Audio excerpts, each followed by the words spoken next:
Well, good afternoon, everybody. Friday afternoon, end of the week. I hope everybody's had a fantastic week and you're ready for the weekend. But before you do, we have one more fantastic podcast episode for this week.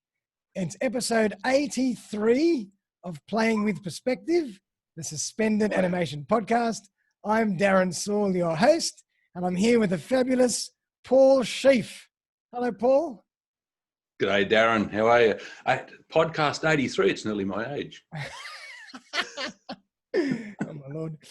Yes, number 83. I'm impressed. I'm waiting to get to my 100. I'm going to be a big celebration, big party when I get to number 100. You'll deserve it. Thank you, mate. But in your chair there talking for that long. Yeah, you bet. But for everybody out there, it's going to be a fantastic show. I'm really excited because we're going to be talking all about video, which is a real passion of mine and obviously a passion for Paul. Using video to grow your business, the why, how, and where to use video in your business to help you grow. And for everybody who doesn't know who Paul is, I'm going to give you a little bit of a rundown. So Paul Sheaffe is the founder and owner of Paul's Productions, creating engaging video content for business since 2002. Paul's Productions focuses on B2B video production with the aim of helping other businesses to make their brands stand out in a crowded marketplace, reach more potential clients, and grow their business to be more profitable. Paul's background consists of 47 years extensive experience in technology, including electronics, communications, telecommunications, IT, photography, and video. Paul is also heavily involved in multiple local community and business networks. So my friend Paul Sheaffe, welcome to the show. Hey, thanks, Darren. 47 years. Well, it wasn't far wrong from being half, your podcast 83 being something like my age. Right, that's fantastic. Well done. And you've really come up the ranks. You've done everything, haven't you? Pretty much. Yeah, pretty much. I have to out videoing and live streaming a funeral this morning, so I've got to get a little more practice in that so I can set up for mine. Right. Yep. Beautiful. But mate, tell us a bit more about you and your journey. Maybe something that I haven't covered in the intro. Okay. Well, I grew up in that far back. Yeah, absolutely. Okay. I grew up in a small country town in northern New South Wales. Lovely. The name will slip later, so I might as well tell you now. It's Mullumbimby. Mullumbimby, of course. Mullumbimby, yeah, just in little bit north and inland from Byron, and inland from Brunswick Heads. Yep. So that was my hometown, and I did all things that young people did in fitness and swimming and all that sort of stuff over the years.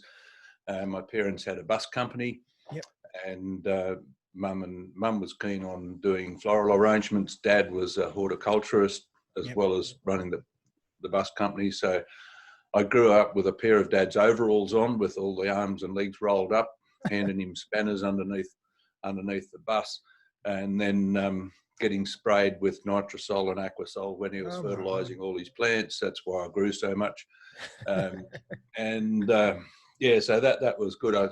So that developed an interest in plants and growing veggies and indoor plants and orchids in particular. That was his specialty. Then they retired and moved to Brunswick Heads.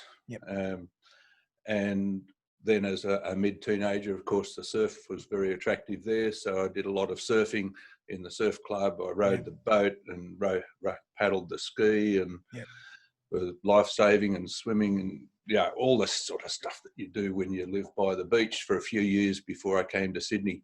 Before you came to the big smoke. Yeah, to the big smoke. I said, okay, you get on the train at the station, headed towards Sydney, wave goodbye, and what's next? But in those years, I always had an interest in electronics. And I learned how to solder from a mate of mine who was a bit older, and he played in a local band. Actually, their band used to have a gig at up on the Gold Coast, and they were sort of next to this young light-haired guy who went a fair bit further than them. Johnny Farnham did. Oh, wow. Absolutely.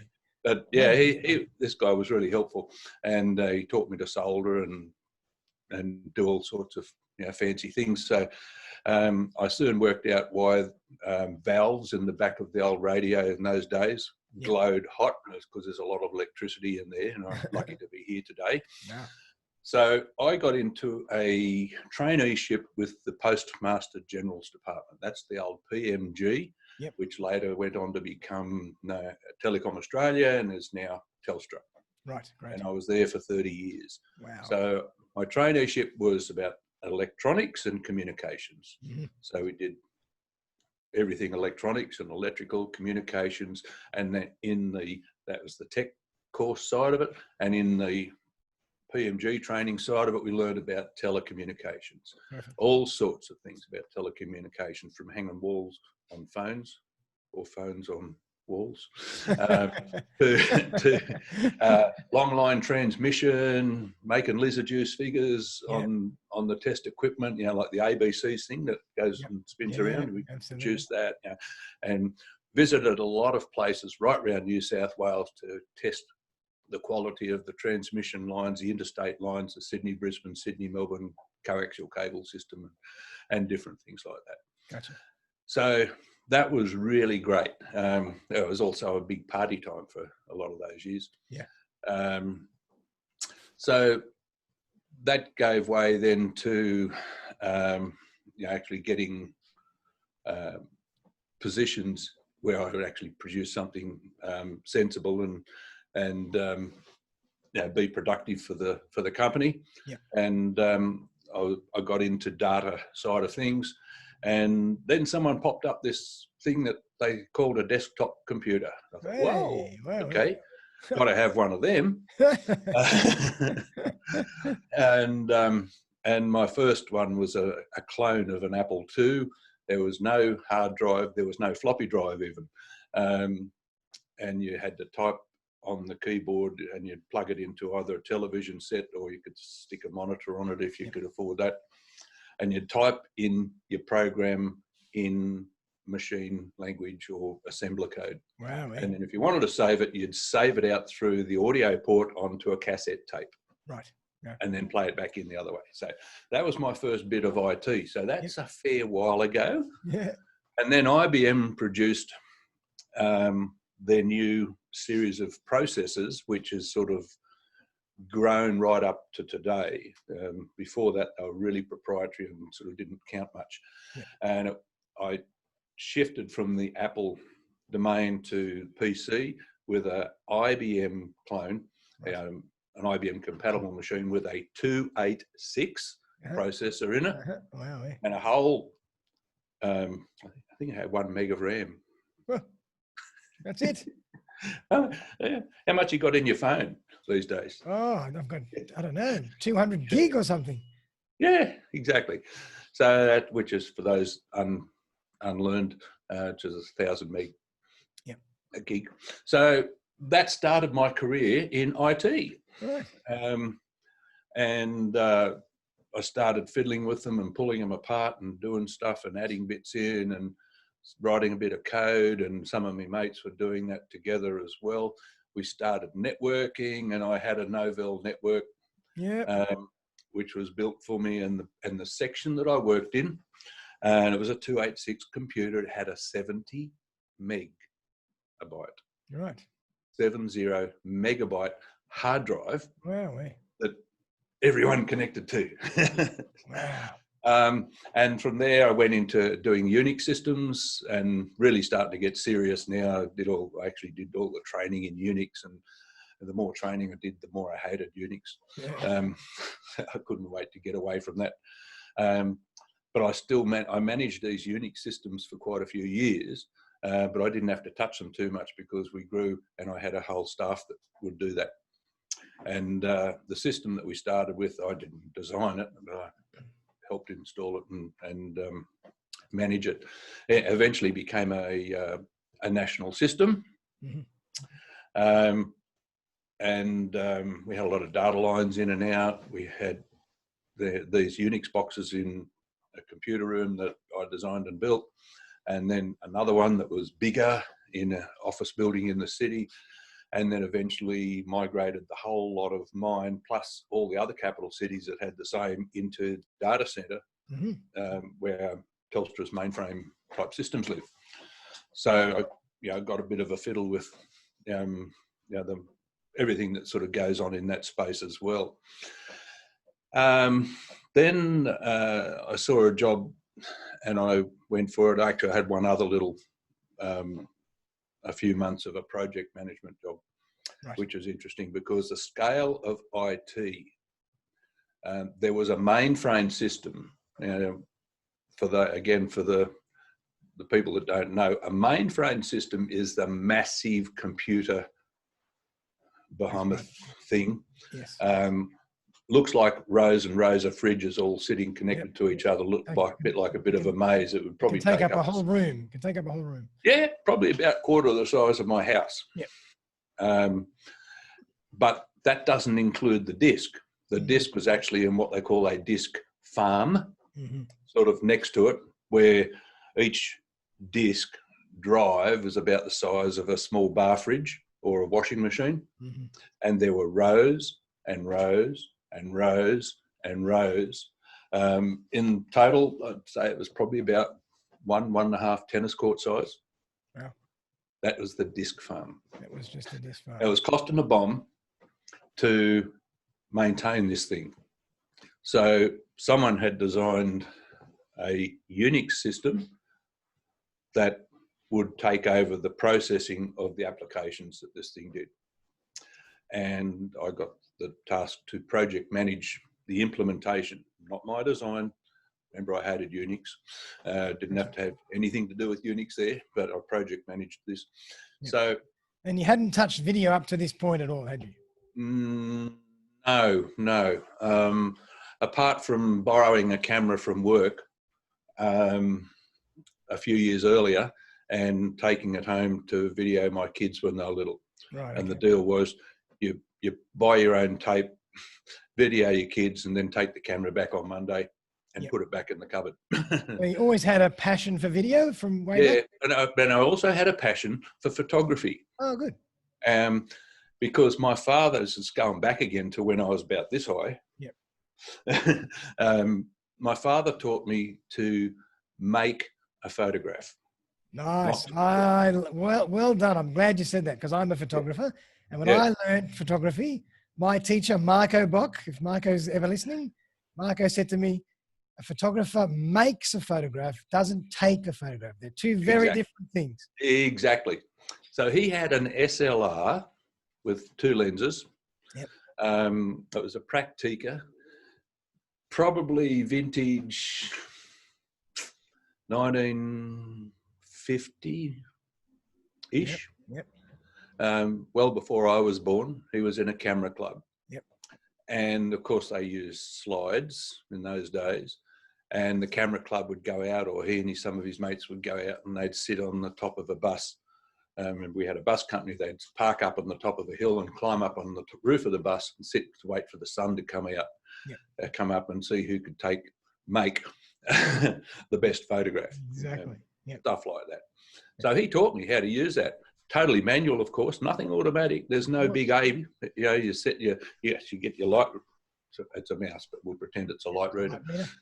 You do the light. Okay, righto. We'll set the dial for that. What size? What speed film are we using? Okay, you set that on the camera. Line it up. Check it. Double check it. Like the carpenters do. You measure twice and cut once. Yep. So, and take the photo. And that's the photo. That's it. And so then how did you... None of this... No, that's in the digital age, that's what we do now because we can. But in those days, film was more expensive. Everything was more expensive to process. Every frame was sacred. You wouldn't waste it. Absolutely. A very different way. But so when did you start... You only had 36 on a roll. That's right. So when did your passion for video come about? Okay, well, it was a little bit later. After that, that project management job, I was looking for something else to move on to because that was only a short term. And I got the job as the IT manager for Telstra for the Right. Sydney 2000 Olympics. Mm-hmm. So the IT manager, my role was to manage the implementation of a data network and the IT systems for Telstra, but also to convert the lingo between the IBM IT people who were putting the Olympics computer systems together and our engineers who were building the telecommunications links. Mm-hmm. And telecommunications, IT, often there's a bit lost in the translation, so that was me in the middle. As we started to build the venues, I was... can we pause this? Now we're going live. We're live now. Okay. Sorry.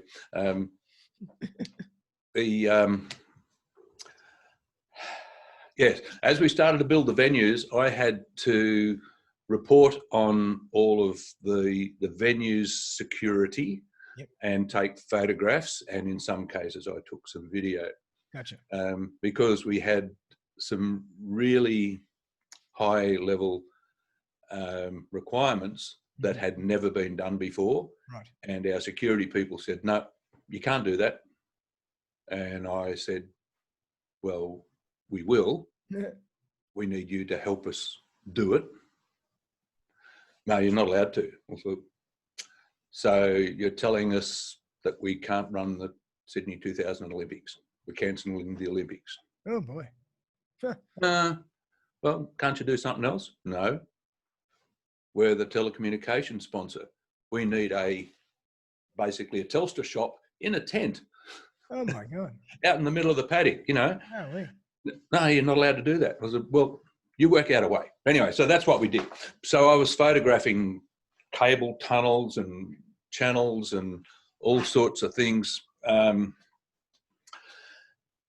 know, and taking bits of video. I filmed a few different things. I guess the turning point was, and this is a relevant example because it equates to what I do still today, and I'm talking something I did 20 years ago. Wow. The guy's going to ring the doorbell. That's all good. We're all very relaxed and casual. All part of the fun. It's the guy coming to measure up my roof. Fair enough. Tell him we're half an hour late. Yeah, so our general in the Olympics, you learn from the previous city that had it 4 years before, and at the same time you teach the city that's having it in 4 years' time. Right. So the general manager got the call, the request, and you don't. The only answer is yes. Can you come to Crete to tell us about blah blah blah? We need you to do, you know, a half to 1 hour presentation. Right. Right. He talked about going somewhere over there near Greece to do this presentation. It was 1 hour presentation. Right. Yeah. So he got head together with me and said, you know, don't really want to go, and you know, it'll take nearly a week to do this. I'll be out of the office for all this time, the cost, and you know, blah blah blah. And I said, yeah, I've got a way we can do that. How about you got your PowerPoint presentation? I will video you presenting to your PowerPoint, and we'll send them a tape. It's long before we had DVDs. I'll send them a tape and a disc with your PowerPoint on it.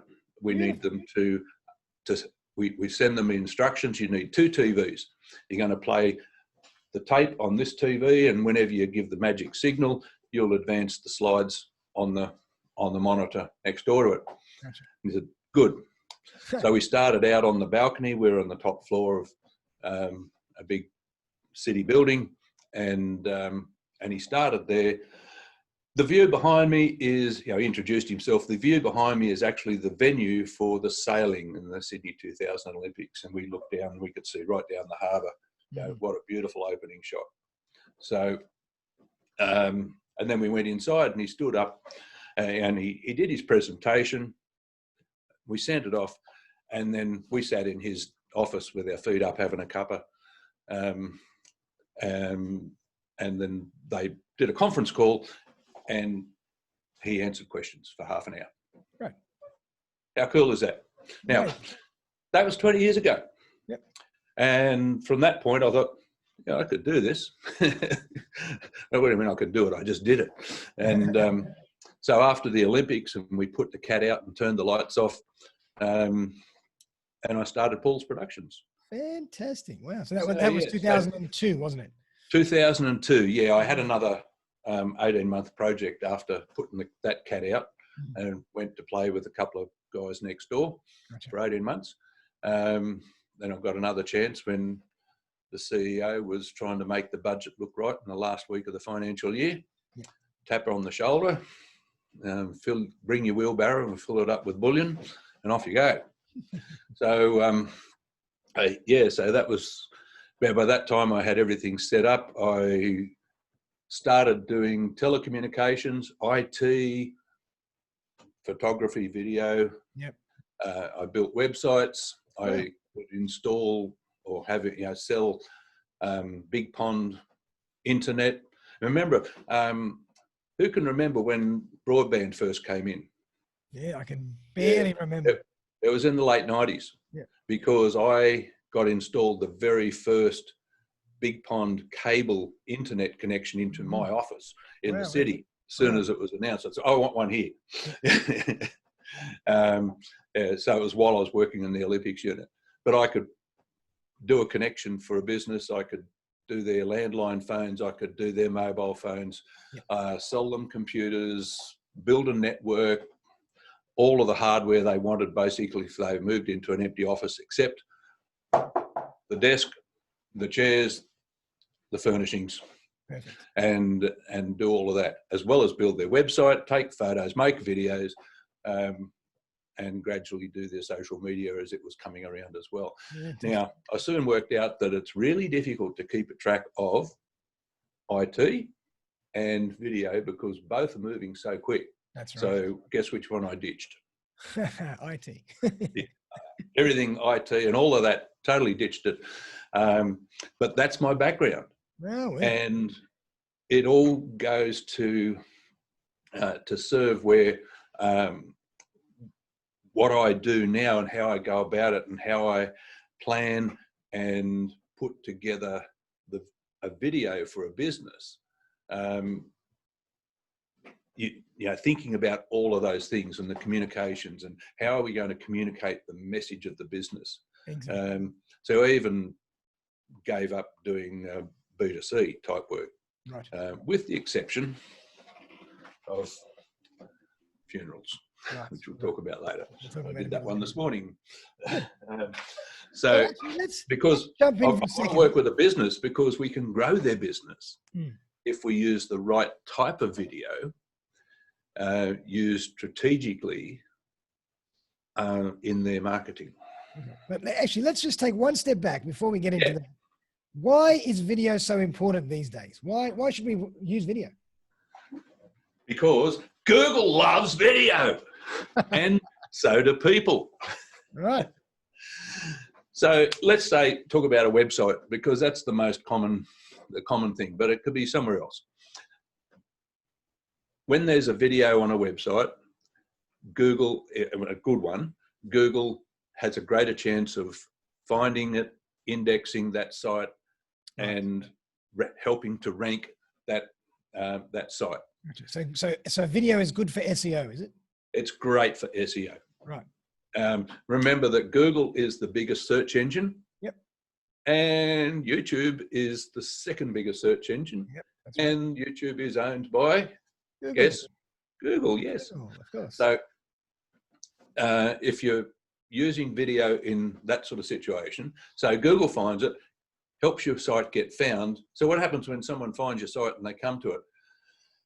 If you're faced with like a newspaper of text, your eyes glaze over and you just hit the back button. Yep. But if there's photographs, that's great. If there's live video on that site, 60 to 80% increase in engagement of people watching your site, on your site, watching the video. Perhaps they're looking at some of the text in there as well. They're getting that message. They're getting the personality of you, the owner or the manager of that business. and they're getting to know you. Definitely. And I'll just, that's a really good point you made, because nowadays, from a marketing point of view, we all, we're bombarded with messages and brands and information constantly. But I think the real strength is when a business owner or a entrepreneur can allow the audience to connect with them as a person. And Absolutely. video does that. That's why video is so powerful, I think. That's one of the reasons. Exactly right. Exactly right. So video allows you to understand the personality behind the brand. Yep, exactly. Totally right.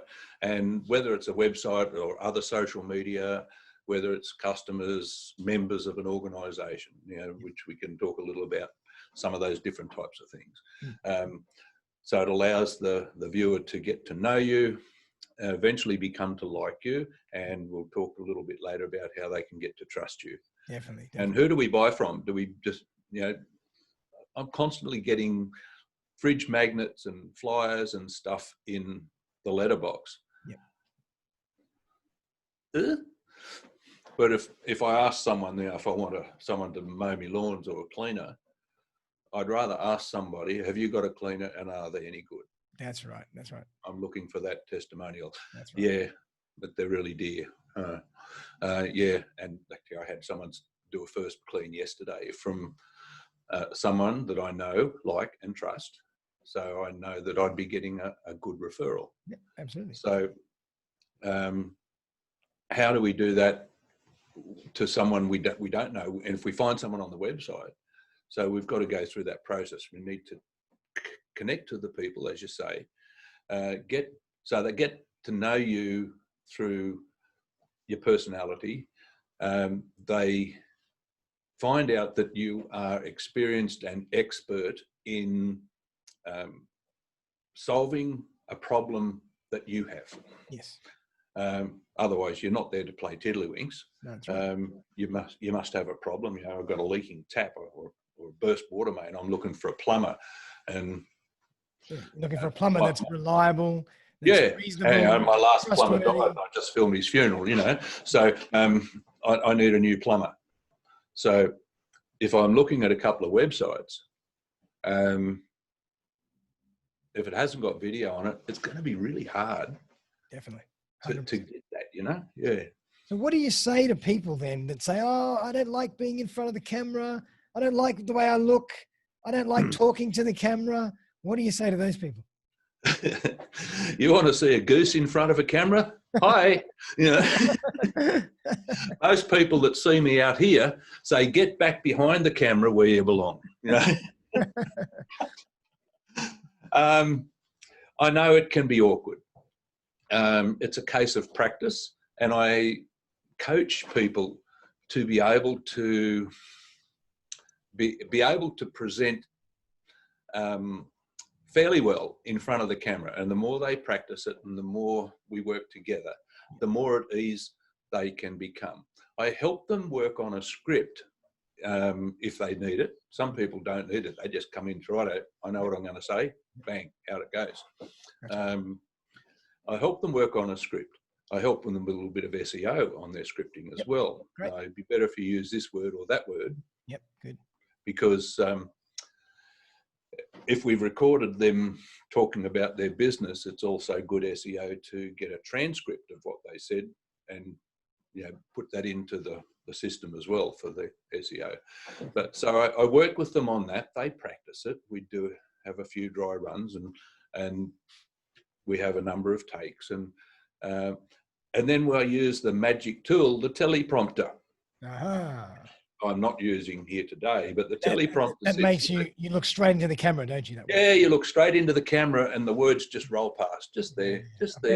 At the speed that you need. We turn it up or down and make sure, hi, Jack and Jill went up the hill to fetch a pail of water. I love it. I've never used one of those. That'd be fun to see. So, boy, it makes it easy. Oh yeah, absolutely. And all the TV presenters and journalists. That's what they do. That's what they use. Yeah. And there's one on every camera, and there's 3 or 4 cameras in the TV studio, and they're all synchronized together from one controller. So it doesn't matter which one they look at. you know, they look from this camera to that camera, you know, it's still scrolling at the right rate. So that's actually a good point. What's the use of having so many different cameras and so many different angles? Why do we need that? Well, if you were just to sit there looking at me talking like this, and Jack and Jill went up the hill to fetch a pail of water, and Jack fell down and broke his crown, and Jill came tumbling after, and I'm Static. still It's very static for an hour. Yep. It's not as engaging. It gets really boring. Yep. It's also an eye strain because you've got nothing to make you need to move your eyes. No, that's a good point. And yeah, so depending on, so at least we need some changing. Now, I could do it with zooming in here, but you know, if in the camera, it could be doing the presentation here and just every now and then zoom the camera up so that we're up closer like this, and particularly when we want to emphasize a point. But if we use multiple cameras, then we can get the cable out like that. We could have one coming from this angle or another one sitting over beside that one, and it's got a much wider shot and cut between them. In the case of a presentation at a seminar, we could have one at the front of the room looking back at the audience. That's right. So you can really tell that story from many angles. Oh, what happened? Are you mute? Oh. Did I lose you there? Sorry. You can tell that story. I muted me PC. So did you lose me? No. You muted. Yeah, you're still here. I muted me PC because of an alert popped up, and I forgot that actually mutes you as well. How about that? That's my IT knowledge getting a bit old. So, but yeah, so you can have a wide shot and keep the tight shot from main camera one, and just cut between them, and then the other shot from at the back, looking into the audience. So every now and then you get the people sitting there falling asleep and putting their face in their breakfast, or or nodding their head, or doing whatever they're doing. But also when they ask a question, when they ask a question of the presenter, we see them from this way, not the back of their head. That's right. So that's really good because Mr. So-and-so, can you tell me about blah, blah, blah, blah? Then cut back to the other camera while Mr. So-and-so answers the question. So really, just to reiterate for the audience as well, you know, that's really a great insight. I never really thought of it that way. And I'm a photographer, but because I deal with still images. But with video, if something is static or something is very mono, it's not really dynamic at all. A way to make it more dynamic is to use different camera angles so you can actually make it more visually engaging. And the other thing it does, as you mentioned, you have cameras set up all around the perimeter, and you can tell that story from a million angles as well. So you become a storyteller as opposed to just a recorder of what's happening. So it's very interesting. I never really thought about it that way. Even more so. So like this guy and this one, so the three camera angles I just talked about. So this one is 4K. So is this one. So because they're 4K, that's 4 times the resolution of the one that we're filming on here at HD. So if I film something this wide, when I get it into my computer here, I could zoom in to a quarter of the size and it's still the same HD quality, which means that I could take any part of the screen I want and cut to that. So 3 cameras, 3 tracks in my editing software can actually turn into 5. Yep, gotcha. And then if someone's doing a presentation, if they've got PowerPoint, I put the slides up there. So now we've got 6. Wow. So we can cut to the, show the slide by itself. We can show the slide in the background, like where my banner is up there. That could be the slide, and so-and-so's here turning the wrong way.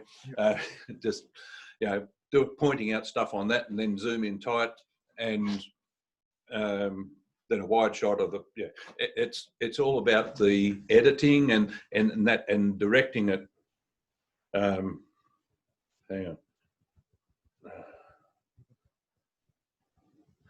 Yeah, to make the best visual effect, the most engaging effect, that will keep people watching and learning from you. Gotcha.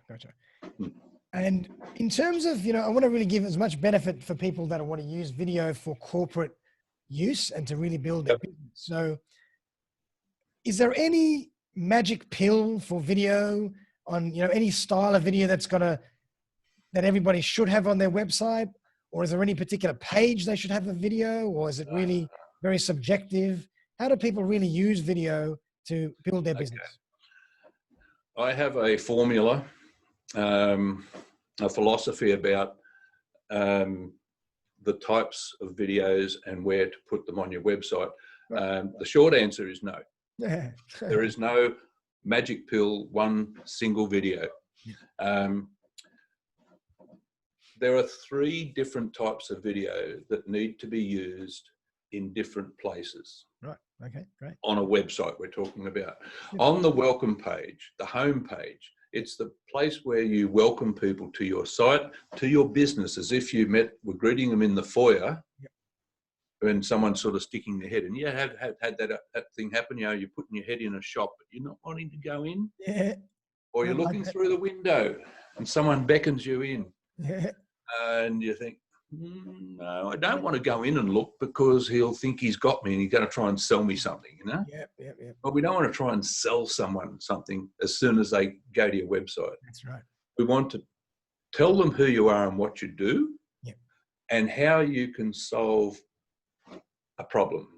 We are here to solve this type of problem. That's right. So if the guy was actually looking for hooks and sinkers, and well, he's obviously in the wrong place, and he might as well rack off.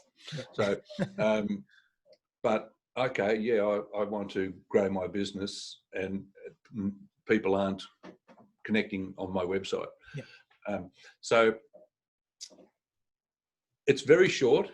It gives an overview of what you do, the problem you solve, and let's say you've got 3 different services or products. You give a very brief overview about each of them. Don't go into any length. Just that, we change engine oil, we change spark plugs, and we do tyres. So, it's not a hard sell. It's more an informational welcome. It's what I do.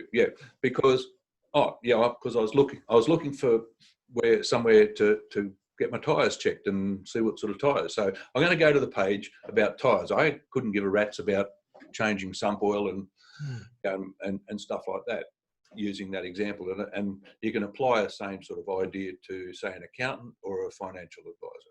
Do you want to learn about self-managed super, or do you want to learn about industry super funds, or do you just want to get your tax done? Gotcha.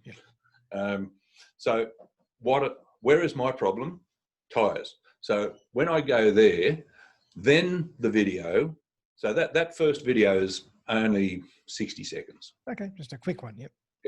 Could be up to 90, no more. If it's over 2 minutes, you might as well at the end of it be going blah blah blah, because no one will ever hear it. See it.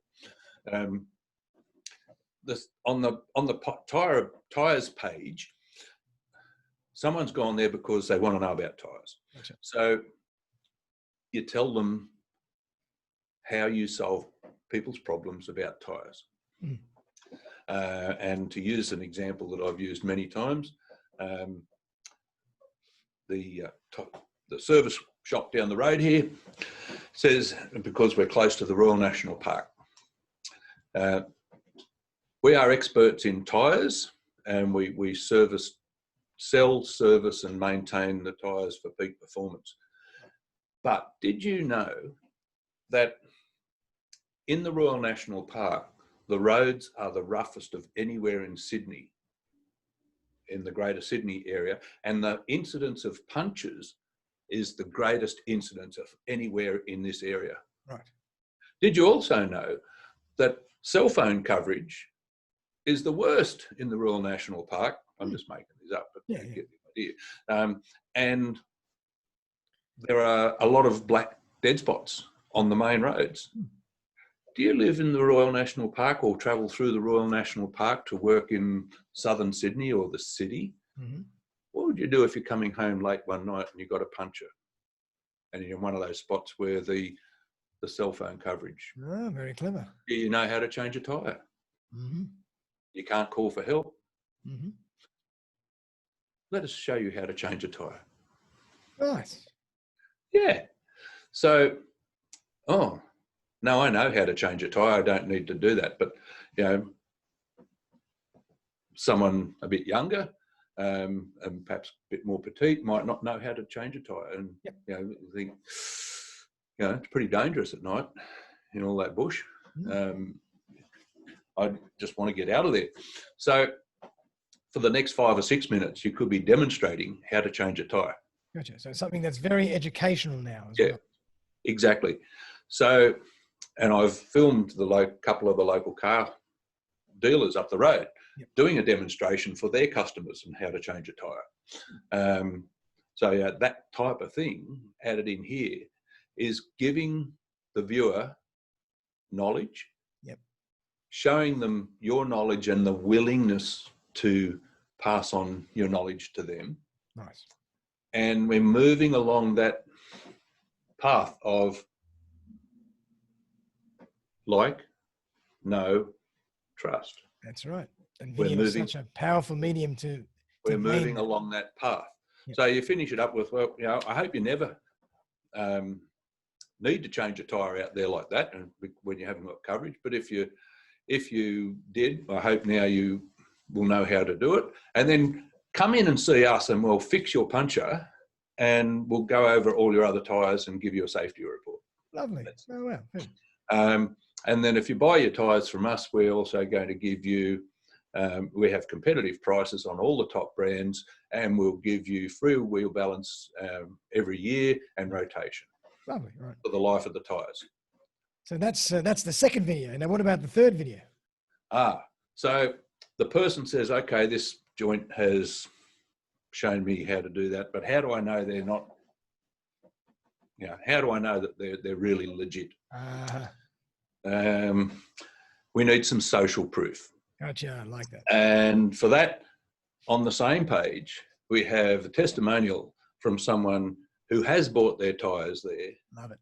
Has had the free balance and rotation, and has been happy with their service. Beautiful, love it. So that's what. And on one of the other pages, we have the testimonial from someone who has had their car serviced there. Yep. And has had their reg. See what I mean? So someone stands up. Now there's a formula to this as well, and it only needs to be short. 30 seconds, you can usually cover it. Okay. Certainly, you wouldn't want someone to go for 60. Yeah. And there's a couple of other things about this too. But basically, the person will identify themselves. It's not, these guys give great service from Fred in Sydney. Yep, that's it. Who is Fred in Sydney? Yep. Seriously? What part of Sydney are we in again?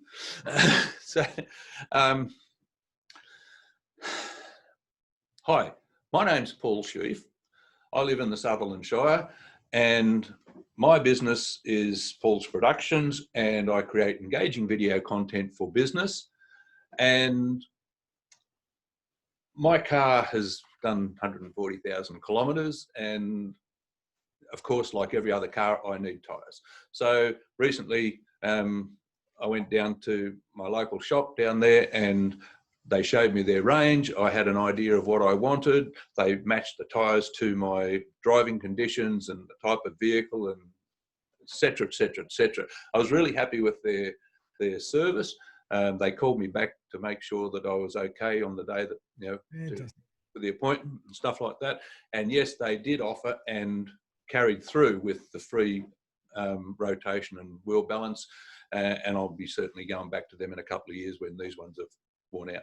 Well done. What a great testimonial. Yeah. I love that. So it only needs to be a few seconds, So that's on that same page. So now we've got the social proof. That's the trust.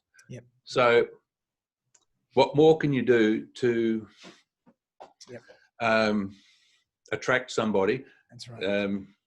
to meet someone or go to their page, like, know, trust, and then business will follow if all the ducks have lined up. So I might just I'll just kind of recap a little bit for everybody out there. So first of all, we've identified how powerful video is as a medium to create emotional connection with a brand and the people behind the brand, and how important it is as a visually engaging tool, because nowadays it's so competitive.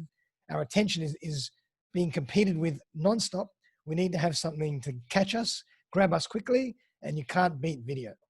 And now Paul's mentioned that 3 videos or 3 styles of videos should be in your website. The first video is when they when they enter your page, and it's more just like a quick welcome. It's like, hi, this is Darren. This is what I do.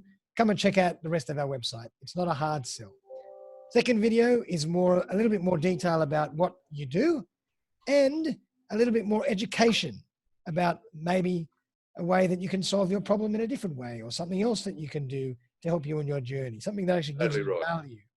And then the third video is social proof, or what I call a video testimonial, which is very, very powerful. So very, very good advice, Paul. I mean, if people can think about video from those 3 perspectives, that'll already change people's business and their websites if they really think about using video in the right way.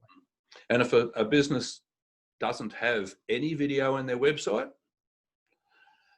they're just really leaving money on the table. That's right, 100%. Especially nowadays. Think, oh no, I can't afford it. Well, okay.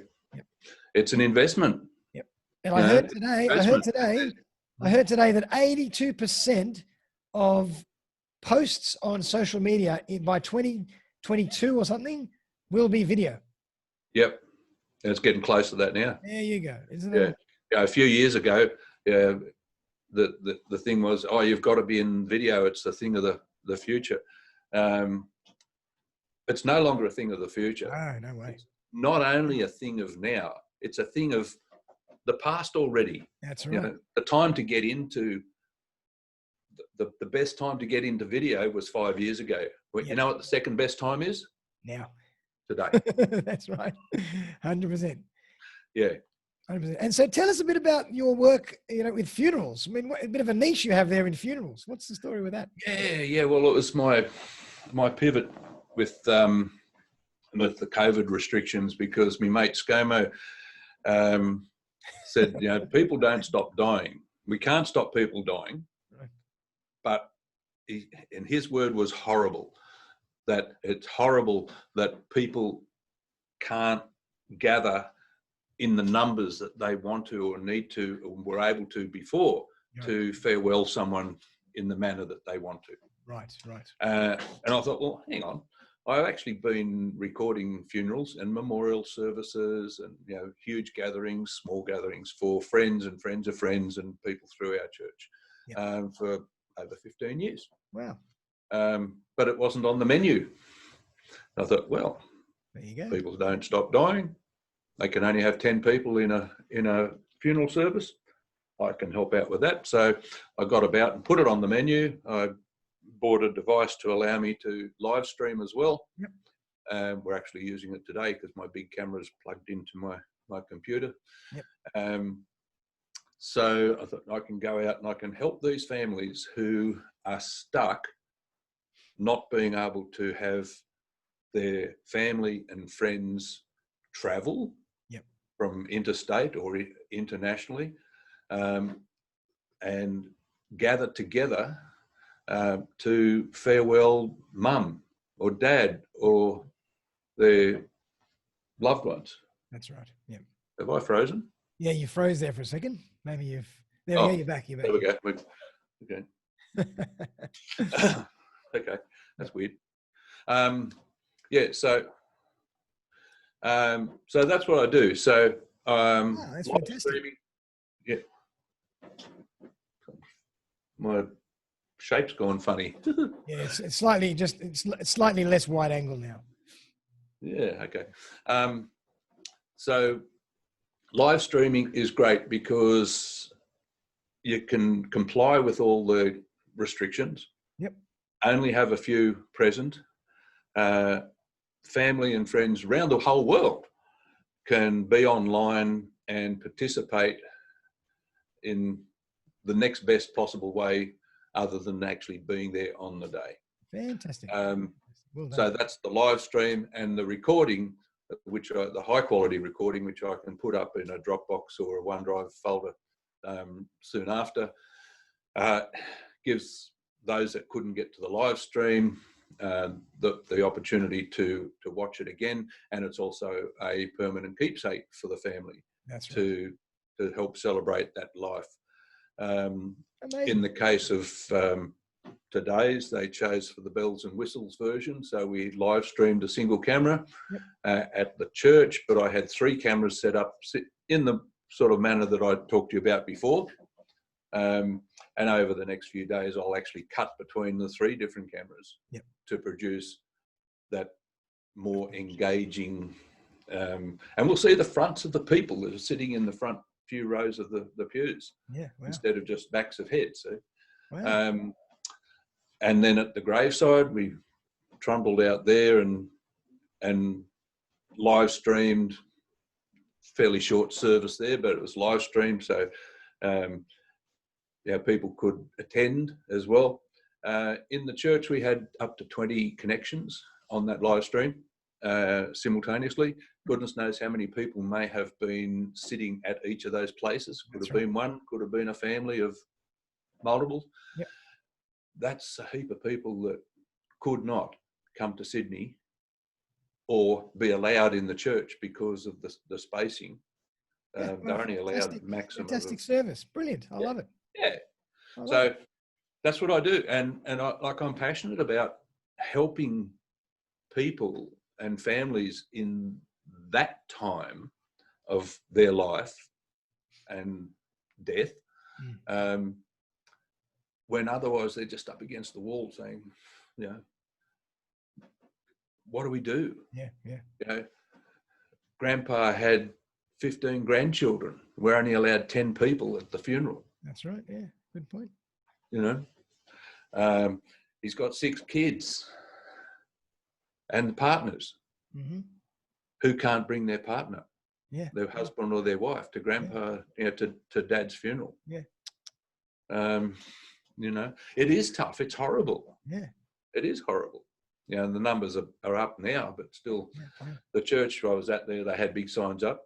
They had every second row of the pews cordoned off, and they had little stickers on the seats. You can sit here, and then you can sit there, which meant they would have been able to fit between about 65 people in that church. About half that were there. But what if there'd been 50, 100 people that in the local area that could travel, but not be able to fit in that church? Wow. So brilliant. What a great service. And I've also heard a very similar thing now in the wedding industry. People are doing weddings live streaming of small. Yeah, I've heard that too. Yeah, and it just makes sense, doesn't it? Live stream and people will be part of that. Live streams certainly come of age. I'd like to have taken shares in the company Zoom earlier this year. Absolutely. And the technology, the devices, like I had to purchase to allow live streaming and that, if I was making that sort of hardware, they very quickly went out of stock. Absolutely. Fantastic, Paul. I mean, and if people want to learn more about video and how to use video, what do you suggest they do? Well, certainly have a look at my website, because there are more types of video that we haven't talked about. And I have, strangely enough, a dedicated page for each type of video service that I provide. Fantastic. And topped with a video of me speaking about that particular type of video service. Love it. And there's some testimonials there as well. Fantastic. Yeah. But there's another way too. Let's get that out of my mouse.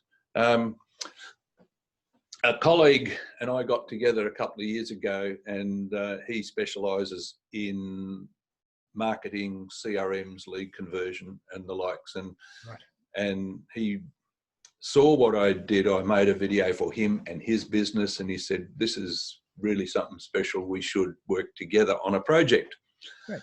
So together we have developed a course, a training course or an information course that works through the why, how, where to use video to grow your business. Beautiful. Strangely enough, that title sounds familiar. Yes, it does. And it goes into more than I've been able to tell you today, in more different types of events or places that you could record video, and the benefits that you can achieve in having videos. Awesome. It's a 10-module course. It's based on an e-learning system. That's another thing that he does, not me. So I designed the videos. We worked on the scripting. I'm behind the camera where I belong. He's in front of the camera. And it's gone into an e-learning system. And I'm going to put the link in the chat, or definitely follow it up on the post later on. I'll put the link in the show notes for everybody. Is that link on your website as well, by any chance? The link's not on my website actually, but there is a website that has this link. It's called bizmarketingproductions.com. But we'll put a link in the chat or in the following the podcast in this post here. That website basically is just there to host the course. It's a $49 course. Fantastic.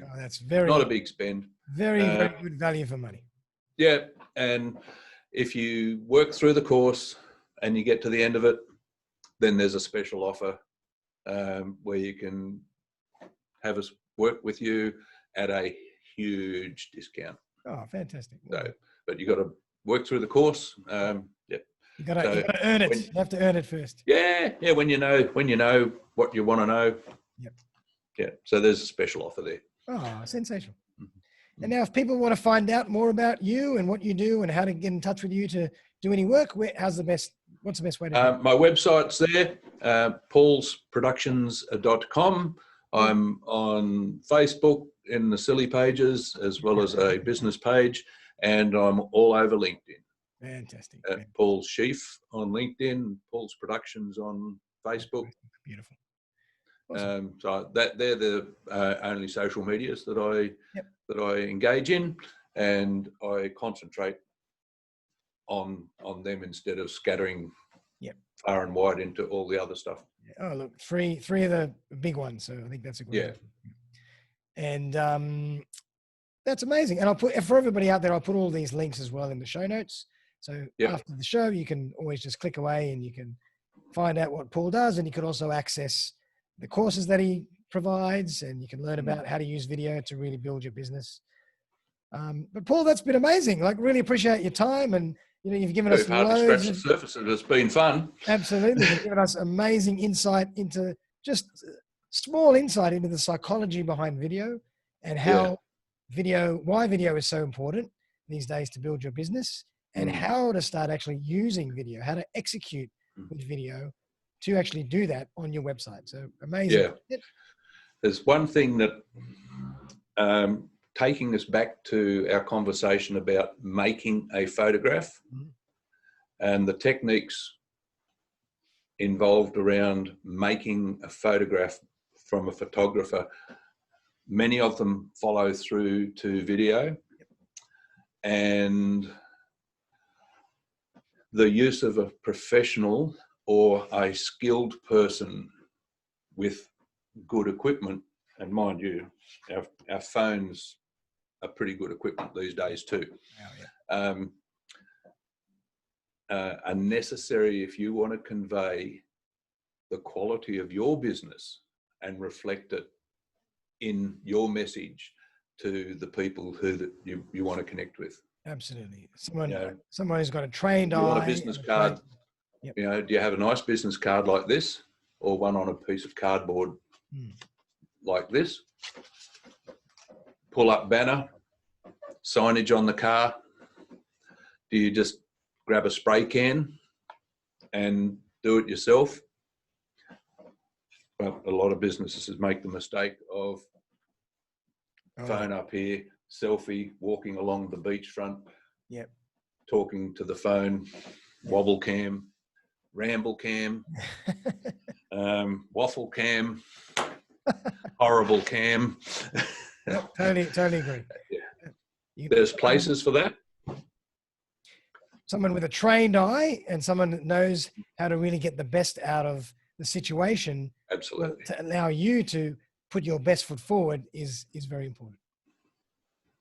Yeah, absolutely. Awesome. So, Paul, is there anything you want to leave us with today? I always like my guests to leave us with a tip or two in general about video or about, branding. Is something you want to leave us with? Basically, that was it, about the quality of your video. Good. As I said, there are places for the selfie or the self-made. I really don't like selfies, and certainly Self-made. I like that. Not upright. Yeah. Serious, You pay over $1,000 for this phone. Yeah. And if you've taken an upright video, you're throwing away 2/3 of the pixels that you paid $1,000 for. That's right. Yep, definitely. Turn it this way, and suddenly you're using every single one of them. Full HD or even 4K. And that way is a view rather than this way. Although photos are great this way. I put one on LinkedIn a couple of days a week when I'm doing my networking. Fantastic. And that's fine, in that context, but it's not on my homepage of my website. That's right. That's actually a really good point to end off on. There's same with photography, just like with photography, there's video as well, but there's a place and a purpose for every type of video, but you have to know which one goes where. Yeah. That's the key. And that's what a professional can help you do. Yeah. So Paul, thank you very much again, my friend. Thanks for coming on the show. It's been a pleasure to talk about one of my favorite topics at the end of the week before the fun weekend. Yeah. It's one of my favorite topics too, strangely. Go figure. Well done for everybody out there. If you want to learn more about how you can really utilize video to help you build your business and your brand, contact Paul. If you want to learn about how to start executing on video, check out his course. And, if any questions, of course, ask me or ask Paul and we can answer them for you as well. Visit me on LinkedIn too, because I've got a lot of posts and articles that will help you in this context as well. Fantastic. And you'll see examples of stuff that I've talked about in there. And on my website, there are lots of real life examples of videos that I've produced in the appropriate categories on the appropriate pages. That's right. Perfect. And as we mentioned before, over the years, video is crucial nowadays. So it's really important to start getting comfortable with it before it's too late. I'll leave you with a final quote. Video is the most engaging medium you can use to get your message out. Now, we'll do a 1 and a 2. Who made that quote? Was it Paul Sheaffe? Right. Or was it Abraham Lincoln? I would love to say it's Paul Sheaffe, but I was going to say it's Abraham Lincoln. Yeah, right. Didn't he was using iPhones back then. Everything you see on the internet. Did they even have cameras back then? No. Not even analog cameras. A thing with a big black cloth that goes over the back. Yeah. And a thing that you light and it flashes. That's right. Yeah. Perfect. Yeah. Oh, well they done, didn't have mate. internet and they didn't have video. No, well done. But so true. Really, really true. Yes. Video is crucial, and it's something that you really have to get comfortable with because it can really help you build your business and connect with you. Absolutely. That's the key. You want 60 to 80+% increase in engagement on your website. follow my formula, and include some engaging videos strategically placed through your website.